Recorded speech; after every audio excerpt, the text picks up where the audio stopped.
बहुत सुंदर वर्णन किया है गृहस्थ जीवन का। गृहस्थ जीवन कैसा होना चाहिए, क्योंकि 4 आश्रम है हमारे। पहला है ब्रह्मचर्य आश्रम। 25-25 वर्षों के समय के अनुसार चारों आश्रमों का विभाजन किया है। 25 वर्ष तक हम ब्रह्मचर्य आश्रम में रहते हैं। इसके बाद हमारा गृहस्थ आश्रम आता है। इसके बाद वानप्रस्थ आता है। इसके बाद सन्यास आता है।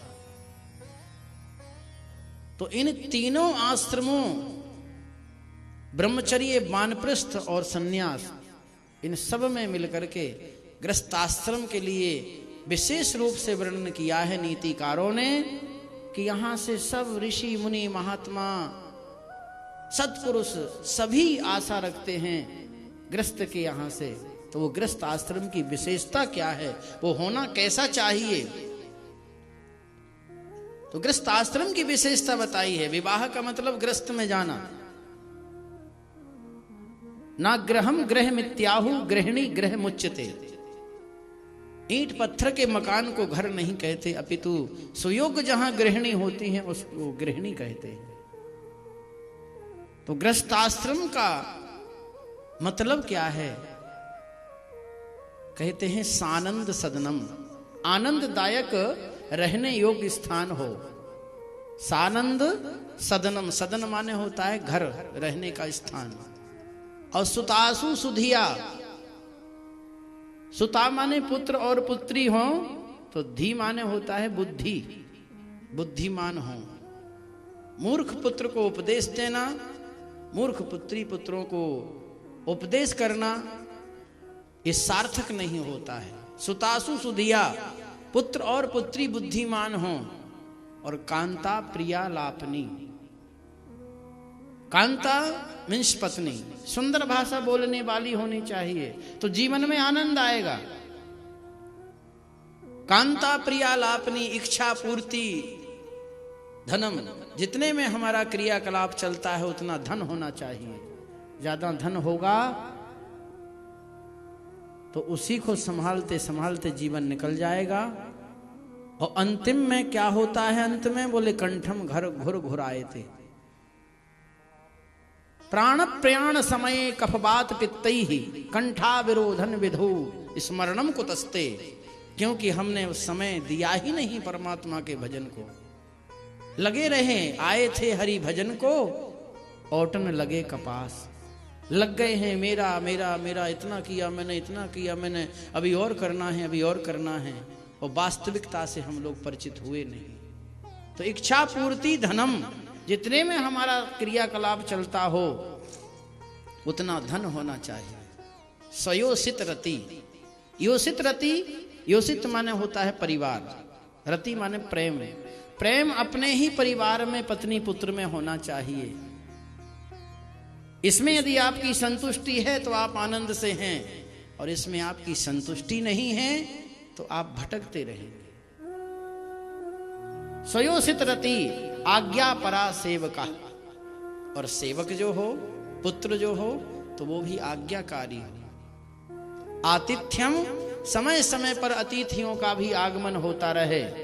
कृपया अतिथि रूपेण भवद्भिः तीर्थ काकृता, अतिथि आते रहें। ना तिथि इति अतिथि, जिसके आने का कोई समय निश्चित नहीं हो। आजकल तो ये शब्द रहा ही नहीं अतिथि। पहले समय में अतिथि था, अब वो शब्द ही समाप्त होता जा रहा है। क्योंकि आधुनिकता ने इतना हम लोगों को ग्रस लिया है कि ये सेल फोन जब से चल गया तब से अतिथि शब्द ही विश्राम लेता जा रहा है। मिनट मिनट पे सूचना मिल जाती है, महाराज कहाँ पहुंचे हैं, भाई साहब कहाँ पहुंचे हैं, साहब कहाँ पहुंचे हैं। हाँ बोले बस इतने बज के इतने मिनट पर पहुंच जाएंगे। तो वो वास्तविक रूप में अतिथि नहीं है। अतिथि कौन है, जिसके आने का कोई समय निश्चित ना हो। ना तिथि इति अतिथि। तो आतिथ्यम, अतिथियों का भी समय समय पर अकारण हमारे घर में आगमन होता रहे।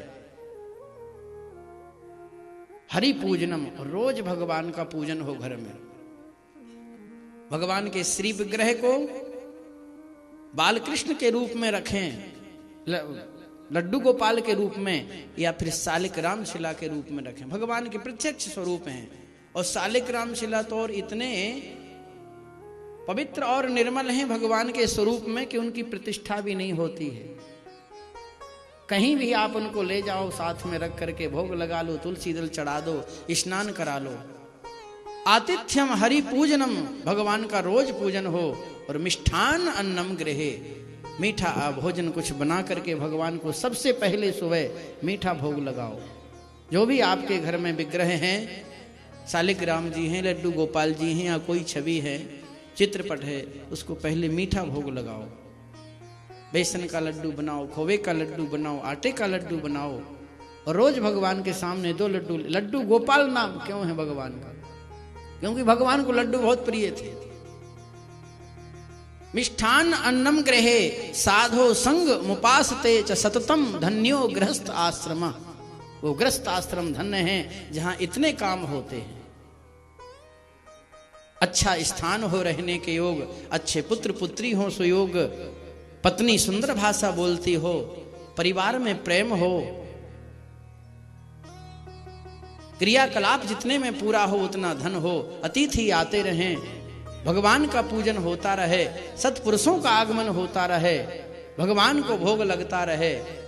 धन्यो ग्रस्त आश्रम, वो ग्रस्त आश्रम धन्य है।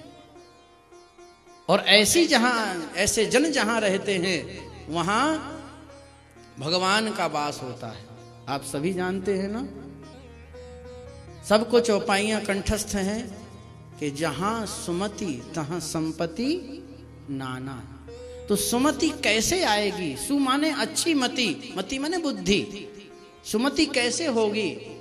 जहां ये सब व्यवस्थाएं होंगी वहां अपने आप सुमति दरवाजा बजाएगी कि खोलो दरवाजा, मैं आती हूं। और जहां ये नहीं होगा, प्रेम नहीं होगा, बनावटीपन होगा, हाजी हाजी करने वाला प्रेम होगा, वहां सुमति दरवाजा बजाते कभी नहीं आएगी। हो सकता है कुमति आ जाए, दोनों ही बहनें हैं आपस में, सुमति कुमति। सुमति कुमति जिनके उर रही, दोनों ही साथ रहती हैं, लक्ष्मी और अलक्ष्मी। तो जहां सद्विचार होते हैं, अच्छे व्यवहार होते हैं, परिवार में एक दूसरे के प्रति प्रेम स्नेह भाव होता है, वहां दरवाजा सुमति बजाती है।